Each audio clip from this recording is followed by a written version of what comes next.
हम आपको दिखाते हैं कारण। अच्छे लोगों का राजनीति में ना आना, क्योंकि आज के कांग्रेसी नेताओं को देखकर कोई भी राजनीति में नहीं आना चाहता। आज कांग्रेसी नहीं रहे। कांग्रेसी नेताओं का देश हित के बारे में ना सोचना, क्योंकि ये नेता आज देश हित के बारे में कभी बात नहीं करते, जिसकी वजह से इनका चारित्रिक हार्श होने लगा है। गांधी परिवार का चापलूस होना। आज कांग्रेसी नेता बस ये दिखाना चाहते हैं कि किसी तरह से वे गांधी परिवार के नजदीक बने रहें और उसे खुश करते रहें। यही इन कांग्रेसी नेताओं की असलियत है। देश नहीं, सोनिया गांधी के प्रति जवाबदेह होना। आज कांग्रेस के नेता देश के बारे में नहीं सोचते। उन्हें देश के विकास और जनता के दुख दर्द से कुछ लेना देना नहीं। उनमें तो बस मैडम के नजदीक बने रहने की होड़ है। सही है, क्योंकि सोनिया गांधी के प्रति जवाबदेही है या देश के प्रति प्रधानमंत्री मनमोहन सिंह के पास देखने के बाद तो यही सवाल तैयार होता है। अगले कॉलर। नमस्कार सर। बोलिए। सर मैं दिल्ली से बोल रहा हूँ। हाँ बोलिए। सर मैं ये कहना चाहता हूँ, क्या कांग्रेस में, क्या आजकल किसी भी पार्टी में आप देख लीजिए, कोई भी अच्छा नेता नहीं बचा है। कुल मिलाकर ये कहा जा सकता है, अगर जन लोकपाल बिल की मैं बात करूं, कि अगर आप खुद सोचिए, आप ऐसी कोई सब्जी बनाएंगे जिससे आपका पेट खराब हो जाए, तो ये नेता क्यों चाहेंगे कि ऐसा जो बिल है वो पेश हो जिससे कि इन्हीं के पैर पे कुल्हाड़ी लगे और इन्हीं के गले में फांसी लटके। तो कहीं ना कहीं दाल में कुछ काला दिखाई दे रहा है। और ये राहुल गांधी का जो बयान आया है वो हास्यास्पद है। इस समय जब इस तरह की सिचुएशन थी, ऐसे में उन्हें माफी मांगनी चाहिए, क्योंकि सबसे पहला अहम मुद्दा वो था कि जन लोकपाल बिल को पास कराया जाए। कहीं औचकते नहीं है। कांग्रेस के जो राहुल युवा हैं वो कहीं ना कहीं देश को भटकाने और कांग्रेस को भटकाने की कोशिश कर रहे हैं फिर से। बिल्कुल, बहुत अच्छी बात कही कि अगर आपका पेट खराब होने वाला सब्जी ही दाल आप खुद क्यों बनाएंगे। और लोकपाल बिल तो गले की फांसी का फंदा है, तो राजनेता अपने हाथ से ही अपने फांसी का फंदा कैसे बनाएंगे, इसलिए इतना विरोध हो रहा है। सारा देश स्वतंत्रता के पहली बार सड़क पर उतरा है, उसके बावजूद भी। एक और कॉलर से बात करते हैं। नमस्कार। कि जो राहुल गांधी ने आज जवाब दिया है बयान संसद में, वो पहले क्यों नहीं दिया। काफी लोग पूछ रहे हैं कि राहुल युवा यहाँ है और राहुल गांधी कहाँ है। बिल्कुल। और एक दूसरा बात है कि जितने भी लोग दिल्ली जा रहे हैं, वो क्या लोग एक तरह से वहाँ पर कुछ खाने के लिए जा रहे हैं या फिर ये इनको बसों में भर के बुलाया जाता है। लोग अपने खर्चे से जा रहे हैं और सरकारी है। ये नेता अपने आप में कितने दबंग बन रहे हैं, जो किसी को भी कहने की अन्ना हजारे जी को इजाजत नहीं दे रहे हैं, ना ही उनका अनशन तोड़वा रहे हैं, जबकि सब ये भ्रष्ट हैं। बिल्कुल, धन्यवाद। तो सर हम यहाँ पर आपको अब एक और कॉलर से बात कराएंगे, उसके बाद परिणाम दिखाएंगे। बोलिए। हेलो, नमस्कार सर। नमस्कार। हाँ सर, मैं बिंदास मैं ये बोलना चाह रहा था सर कि जैसे भी अन्ना हजारे जो अभी अपने अनशन में बैठे हुए हैं, सरकार को पहले तो ये करनी चाहिए, ये भ्रष्ट नेता जितने भी है उनको तत्काल अपने इस्तीफा दे देना चाहिए मेरे हिसाब से। और अन्ना हजारे का समर्थन करना चाहिए। बिल्कुल, धन्यवाद। भ्रष्ट नेताओं को इस्तीफा देकर यहाँ पर अच्छे लोगों को सामने आना चाहिए, ये सूचना यहाँ पर देते हैं। समय कम है, लेकिन फिर भी हम आपके सामने परिणाम भी दिखाएंगे। ट्राई करेंगे कि और भी कुछ आपको दिखाया जाए। परिणाम। नेताओं से देश की जनता का विश्वास उठ जाएगा। वैसे भी नेताओं पर देश की जनता को विश्वास नहीं। अगर ऐसा ही रहा तो एक दिन राजनीति, नेताओं और सांसद से जनता का विश्वास उठ जाएगा। देश में भ्रष्टाचार बढ़ जाएगा, क्योंकि कांग्रेस के नेता नहीं चाहते कि जन लोकपाल बिल बने। अगर ऐसा होता है तो इन पर अंकुश लग जाएगा, जिसकी वजह से इनकी लूट रुक जाएगी। और ऐसे रहे तो देश में भ्रष्टाचार और बढ़ जाएगा। कांग्रेस में विदेशी मानसिकता बढ़ जाएगी। वैसे तो पहले से ही कांग्रेस अंग्रेजी मानसिकता से चलती रहेगी, लेकिन अगर देश के नेता ही विदेशी मानसिकता के पीछे भागने लगे तो क्या होगा देश और देश की संस्कृति का। दूसरी राजनीतिक पार्टियों के नेता भी भ्रष्टाचारी हो जाएंगे। अगर कांग्रेस के नेता ऐसे ही व्यवहार करते रहे तो एक दिन देश के सभी राजनीतिक दल इस भ्रष्टाचार में लिप्त हो जाएंगे।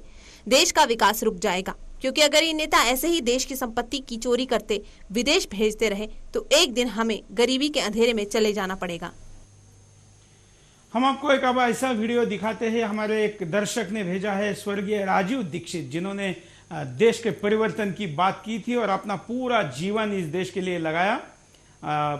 शायद भगवान का पता नहीं क्या इच्छा थी, इनको समय से पहले ही जाना पड़ा। ये अगर जीवित होते तो आज के आंदोलन को और शायद ज्यादा प्रभावी तरीके से भी कर सकते थे। हम राजीव दीक्षित का ये वीडियो तो नहीं कहेंगे कि ऑडियो है जिसके साथ वीडियो जोड़ा हुआ है, आपको दिखाते हैं कि कांग्रेस के बारे में इन्होंने कागजों, राजू दीक्षित भी जब भी बोलते थे पूर्ण प्रूफ के साथ बोलते थे, कांग्रेस के इतिहास के बारे में इन्होंने क्या कहा कि कांग्रेस पार्टी को एक अंग्रेज व्यक्ति ने बनाया था, ह्यूम उसका नाम था।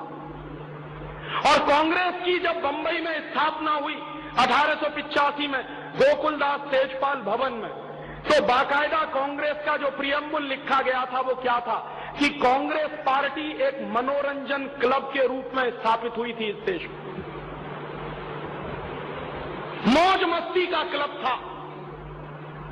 और अंग्रेज क्या कहा करते थे कि इस कांग्रेस पार्टी में ऐसे पढ़े लिखे हिंदुस्तानियों को हम जमा कर देंगे जो हिंदुस्तानियों के मन में थोड़ा बलबला है, और वो बलबला इस पार्टी में निकल आएगा तो फूटकर बाहर निकल जाएगा। और कांग्रेस पार्टी को अंग्रेज कहा करते थे कि ये सेफ्टी बॉल्व है, फ्यूज की तरह से उड़ जाएगा।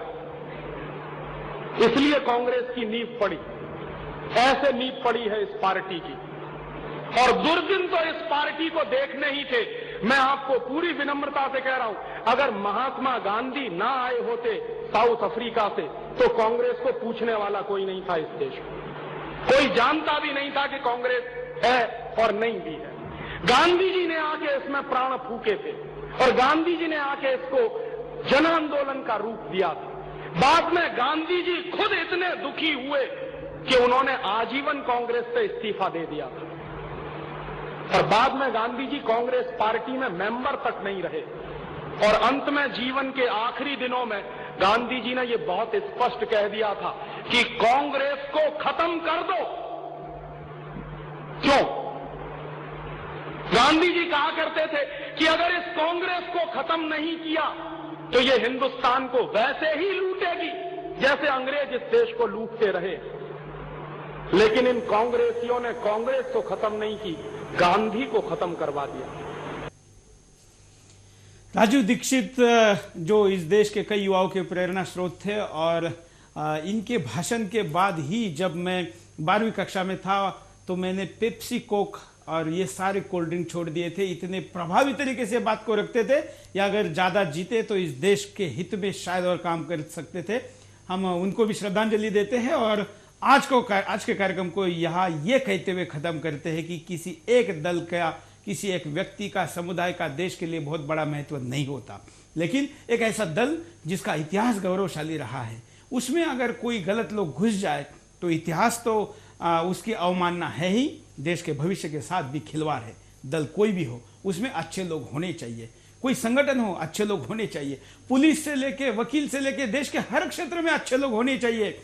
और उन लोगों का वहां केवल होने से काम नहीं चलेगा, उनका वहां होने का एहसास होना चाहिए। इसलिए यह अन्ना हजारे जी ने पूछा कि क्या कांग्रेस में अब कोई अच्छा नहीं बचा है। मैं अन्ना के साथ खुद यह आह्वान करना चाहता हूं उन अच्छे लोगों को कि उठाइए अपना फोन और अगला फोन करिए राहुल गांधी के घर पे, अगला फोन करिए कांग्रेस मुख्यालय में, अगला फोन करिए प्रधानमंत्री के घर पे, और उनको बताइए कि आपकी ईमानदारी, आपका त्याग और किस निष्ठा के साथ आप कांग्रेस के साथ जुड़े हैं। और आज आपके इनके कारण, इनके बेईमानी के कारण आपके ईमानदारी पे सवाल उठा है।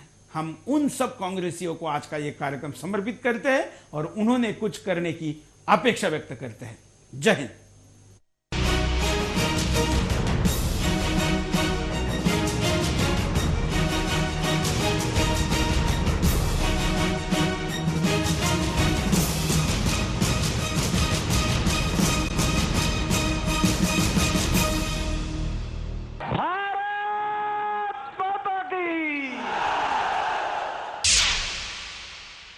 आज के बिंदास बोल के प्रायोजक हैं विपिन पांचाल मुंबई और सह प्रायोजक हैं उपेन गुजराती अहमदाबाद और रितेश पांडे कानपुर। बिंदास बोल को कोई भी नागरिक अपने नाम या व्यवसाय के नाम से प्रायोजित कर सकता है। संपर्क करें 0971-829-4114 बिंदास बोल @sudarshan tv.com।